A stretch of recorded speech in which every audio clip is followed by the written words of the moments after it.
আপনারা যদি আমাকে জিজ্ঞেস করেন বাজেট ট্যুর হিসেবে কোথায় যাওয়া যেতে পারে, আমি নিঃসন্দেহে বলবো চট্টগ্রাম।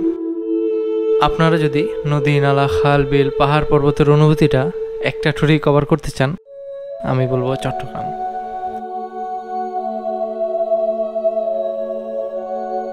আপনারা যদি বেশ ঝর্ণাগুলোর সন্ধানেও থাকেন, তাহলেও আমি বলবো চট্টগ্রাম। আর সবশেষে আপনারা যদি সমুদ্র দেখতে চান, তাহলে কি করবেন ভাবছেন? আমি বলবো আপনারা চট্টগ্রাম চলে যান। সো চলেন আপনাদের একটা বাজেট ট্যুর দিয়ে নেওয়া আসি চট্টগ্রামের মোস্ট পপুলার জায়গা সীতাকুণ্ড থেকে।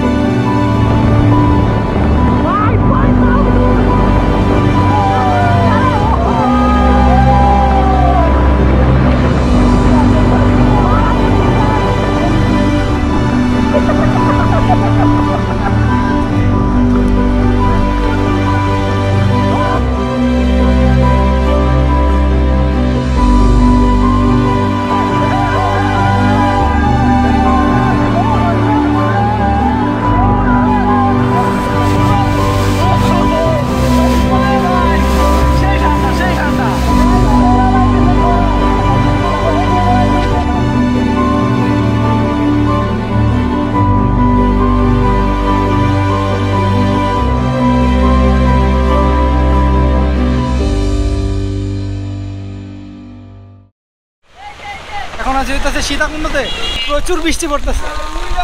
মহামায়া লেক এবং সহস্রধারা 2 যাওয়ার জন্য আমরা 1300 টাকা দিয়ে একটি সিএনজি রিজার্ভ করি। ভাই প্রচন্ড লেভেলের বৃষ্টি হইতেছে। এরকম ঝুম বৃষ্টি শুধুমাত্র চট্টগ্রামই দেখা সম্ভব।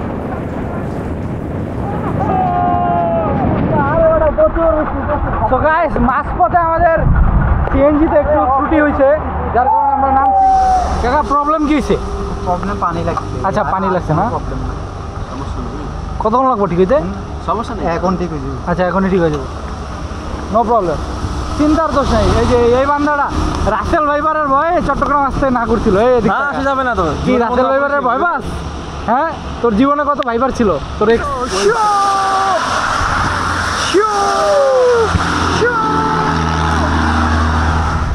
যাত্রা চলাকালীন সময়ে বাইকে যেন পাট মারছে সিএনজিতে। ভাই, ওরে গন্ধ! এই পাটকে মারছে, এই পাটকে মারছে, এই কানা, এই কানা, এই হাগস না কয়দিন সারা রাতার গুলো যখন নাম ছিল না, যখন নাম ছিল না, তখন ওই করে পাতা গন্ধ পাইছে। আমি তো এটা মনে হয় গ্রাম্য গন্ধ, এটা ভিতরেতেই মারছে। সো আমরা আইসা পড়ছি, প্রায় 40 মিনিট লাগছে সীতাকুণ্ড থেকে আসতে। এটা হচ্ছে মহামায়া লেকের গেট, মহামায়া ইকো পার্ক। এখান থেকে আপনারা টিকিট কেটে নিতে হবে, বিদেশিদের জন্য $5। সো ভিতরটা যায় দেখি কি অবস্থা। আমরা মহামায়া লেকে আসছিলাম মূলত কায়াকিং করার জন্য, কিন্তু যে কোনো কারণবশত আমাদের কায়াকিং করার জন্য পারমিশন দেওয়া হয়নি। যারা এখানে দায়িত্বে ছিল আমরা তাদের অনেক রিকোয়েস্ট করেছি, কিন্তু তারা রাজি হয়নি। তাদের কাছে কারণ জানতে চাইলে তারা বিভিন্ন ধরনের কারণ দেখায়, যে তাদের লাইফ জ্যাকেট ছিল না বা নষ্ট হয়ে গেছে, এরকম আরও অনেক কিছু। খুবই হতাশগ্রস্ত হয়ে বসে আছি মহামায়া লেকে আইসা। এখন হইতেছে সিজন তো, যার কারণে এরা 1000 টাকা করে যে বোটগুলা ঝর্ণার ওই সাইডে যায় ওগুলা পাঠাইতেছে, বাট আশেপাশের যে ছোট ছোট কায়াকিংয়ের বোটগুলো আছে ওইগুলা দিতে চাইতেছে না। কারণ হইতেছে এটা হইতেছে 200 টাকা করে পার বোট, আধা ঘন্টা। এতে এদের প্রফিট কম, যার কারণে এরা দিবে না। মহামায়া লেকের ঝর্ণাটা হচ্ছে ছোট। আমরা চাইছিলাম যে জায়গায় 2-3টা বোট নিয়ে কায়াকিং করব, বাট এরা দিতেছে না। বৃষ্টি কমলে হয়তো বা দিতে পারে, যার জন্য আমরা বসে আছি, অপেক্ষা করতেছি সবাই। সো বৃষ্টি আর কমলো না, একটু পর আবার শুরু হয়েছে। ভাবতেছি আমাদের কায়াকিং করাও হবে না, তাই একটু পার্কটা ঘুরে দেখতেছি। সুন্দর একটা রাস্তা আছে। এই জায়গায় মূলত ক্যাম্পিং করে। কিসের তাবু কইরা? আচ্ছা, এখানে করে, এখানে করে। তারপরে ওই যে গ্রিলের আইটেম ওটা দেখেলি না, সুন্দর জায়গা।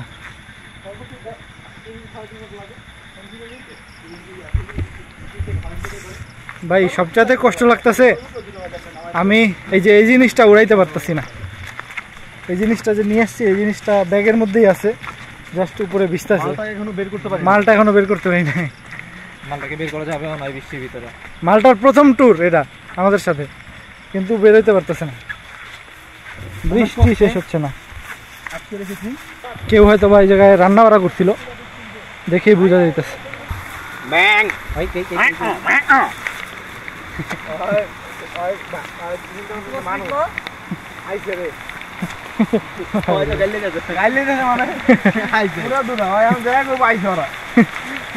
जीना हराम कर देगा।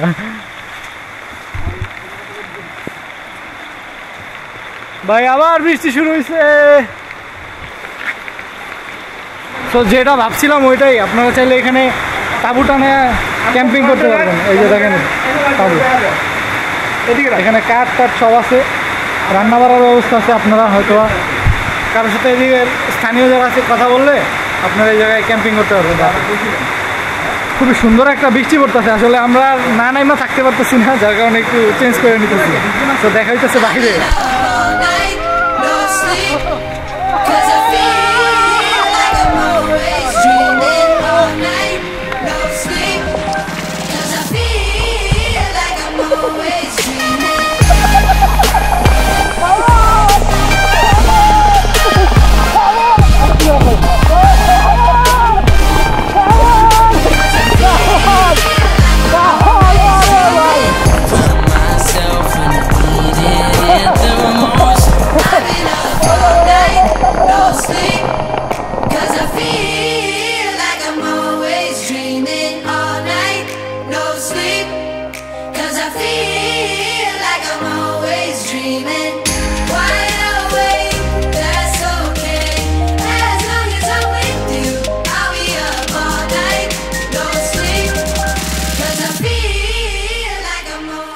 এতক্ষণ ঝাপাঝাপির পরও আমাদের তুহিন ভাইয়ের মন ভরে নাই।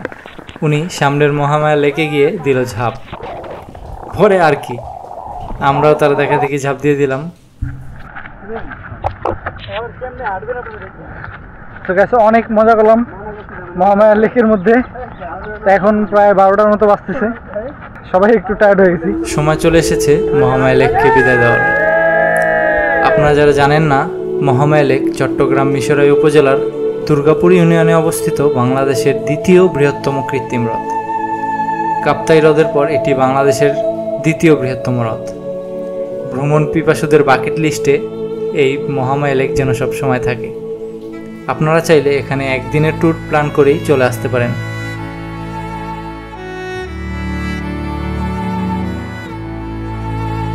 প্রায় 1.5 ঘন্টার মতো মহামায়া লেকে ছিলাম। তো এখন বহুত ক্ষুধা লাগছে। মহামায়া লেক থেকে বের হয়ে আপনারা ডান সাইডে হোটেল দেখতে পারবেন। আমাদের হোটেলে ভাবা যাইব দেশি মরক, বয়লা মুরগি, দেশি মরক, আলু ভর্তা, চুটকি ভর্তা, ডাল, সবজি, সালাদ হবে। আচ্ছা, জনপ্রতি প্যাকেজ হলো 200 টাকা, ব্রয়লার মুরগ দিয়ে খেলে 120 টাকা, রুই মাছ দিয়ে খেলে 120, আপনার ব্রয়লার মুরগ 120, ডাল সবজি সব কিছু একটা প্যাকেজের ভিতরে থাকবে। তো এই হোটেলে চলে যাই, কি কি পাওয়া যায় দেখি যায়। এই হচ্ছে হোটেলের সিঁড়ি। ওয়াও, তো একদম অথেন্টিক ঘরোয়া পরিবেশে খাবার পাবেন এই জায়গায়। এই হচ্ছে আলু ভর্তা। বিসমিল্লাহ। সেই ভাই আলু ভর্তা কিরকম? 10-10 সুপার সুপার। এই কিরকম কিরে তোর আলু ভর্তা কই ভাই এত টেস্ট খাইতে খাইতে শেষ হয়ে গেছে। ও খেয়ালাইছে দুই নালা খেয়ালাইছে। টেস্টি এত কি কোন এক কথায় গরু মাংসের মতো ফ্লেভার আলু ভর্তা। সেই দুটো জায়গায় ঘুরতে সবচেয়ে বেশি এনজয় করি এই আলাদা এই নিয়ামতটা। এক এক অঞ্চলের এক এক রকম স্বাদ, এক এক রকম পাক করার স্টাইল, খুবই ভালো লাগে। আলহামদুলিল্লাহ। আলহামদুলিল্লাহ সবাই একদম ভরপেট খাইলাম। মামার বাড়ি আসলে লিটারেলি যেরকম আপ্যায়ন করে এই জায়গাটা একবারে সেম। আমি আপনাদের সাজেস্ট করবো, যদি আপনারা মহামায়া লেকে আসেন তাহলে আপনারা দুপুরে লাঞ্চটা এই জায়গা থেকে অবশ্যই খাইতে পারেন। তো তুহিন ভাই আপনার কিরকম লাগছে এই জায়গার খাবারটা? খাবারটা মনে হয় আমি আমার বাসায় বসে খাবার খেতেছি, এরকম একবার ঘরোয়া পরিবেশে খুব মজা ছিল। খুব মজা ছিল। হ্যাঁ ভাইয়া কেমন লাগছে? ভাই আসলে লোকগুলা এতই আন্তরিক, আমার কাছে মনে হয়েছে যে এগো হরণ তরণ দেখে মনে হয়েছে যে আমি আমার নানি বাড়ি খাইতে এসেছি। মানে এরা ব্যবসায়ী কম, এরা আত্মীয় বেশি, এমনভাবে আপনাকে ট্রিট করবো। সো বুঝতেই পারতেছেন খুব ইমোশনালি একটা টাচ করছে এরা। ওয়াও, আলহামদুলিল্লাহ। সো এখন প্রায় 1টা বেজে গেছে, আমরা আবার অটোতে উঠে যাব।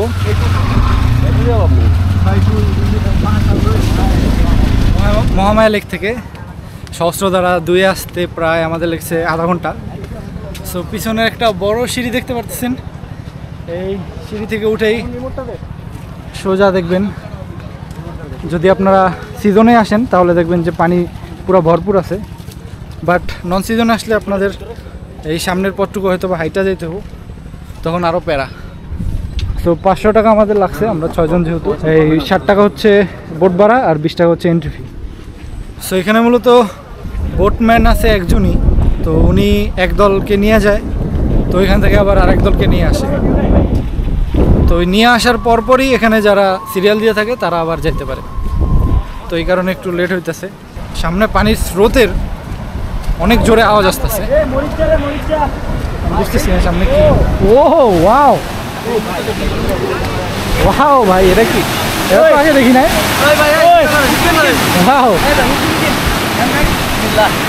ওয়াও, নামেন।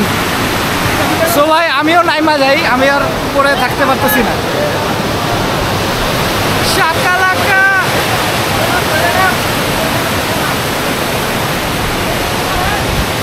ভাই ভালোই পিচ্ছিল জায়গা।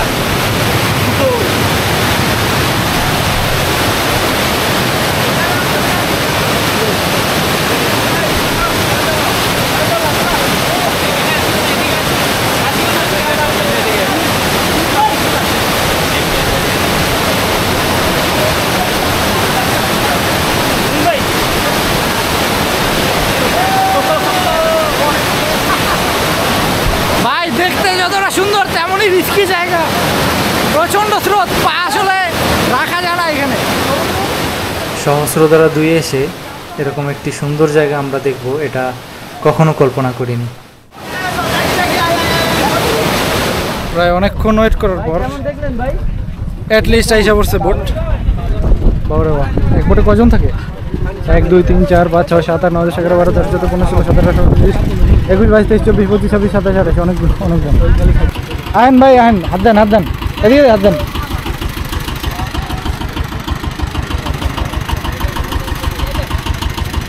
আহেন ভাই, আসেন আসেন। মানবতার ফেরিয়ালা, হ্যাঁ তো ঠিক আছে ভাই। এক্সপিরিয়েন্স কিরকম সহস্রধারা? সেই আইসা বলবো, এই জায়গা কিন্তু অনেক পিছিল। এই কন্টেন্ট নেবো ভাই, পড়ে যান ভাই, পড়ে যান প্লিজ। আমি তো কন্টেন্ট পড়ে যান প্লিজ, আমি সবার লাস্টে। অন্য মানুষ উড়াইছি তো করে কি উঠাবো? মানে ভাই ধরা টেকনিক জানতে হয় না আমার, যারা আসলে সচরাচর ট্যুর দেয় না তারা আসলে জানে না কীভাবে নামে। জাস্ট রিল্যাক্সে নামতে হবে আমার মতো, এই যে নো টেনশন। আইসা বললাম বোটে,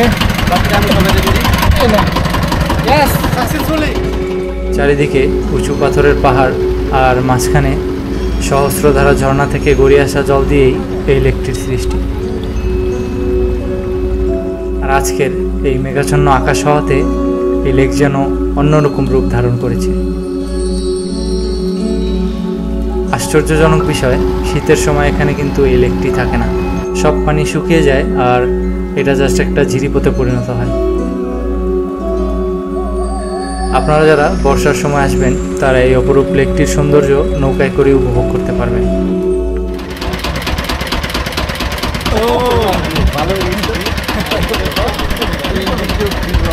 আমরা কি নামে যাবো? নামতে হবে 15 মিনিট। কি ভাই ঝর্ণা 15 মিনিট টাইম? ওই যে আচ্ছা আচ্ছা, খালি 15 মিনিট ওই ঝর্ণাটার নিচে গিয়ে খাড়ায় দেন, তাইলে 15 মিনিট বোঝা লাগবে না। ভাই যা সামনের ভিউটা দেখেন, সুবহানাল্লাহ। সহস্রধারা 2 ঝর্ণাটি দেখার পর আমি যেন হারিয়ে গেলাম স্বপ্নের দুনিয়ায়। বাংলাদেশের মাটিতে ভ্রমণ করার জন্য এত সুন্দর জায়গা রয়েছে, এটা আপনি নিজে না আসলে কখনোই বুঝতে পারবেন না।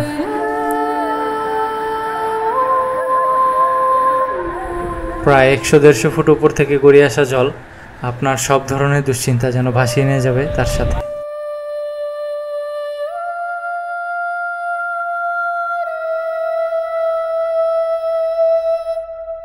ঝর্ণার শীতল পানি আপনার শরীর স্পর্শ করার পরপরই আপনি যেন আপনার হারানো যৌবন ফিরে পাবেন। এমন একটি শক্তি আপনার মনে এসে লাগবে যেটা আপনি কখনোই বিশ্লেষণ করতে পারবেন না। প্রকৃতি আপনাকে কখনোই ক্লান্ত করবে না, কখনোই আপনাকে কষ্ট দেবে না, কখনোই আপনাকে দূরে ঠেলে দেবে না। প্রকৃতি আমাদের শেখায় কিভাবে বাঁচতে হয়, কিভাবে নিজের জীবন গড়ে তুলতে হয়, কিভাবে অপরকে উৎসাহিত করতে হয়। তাই আমি সবসময় ছুটে চলতে চাই এই প্রকৃতিরই মাঝে।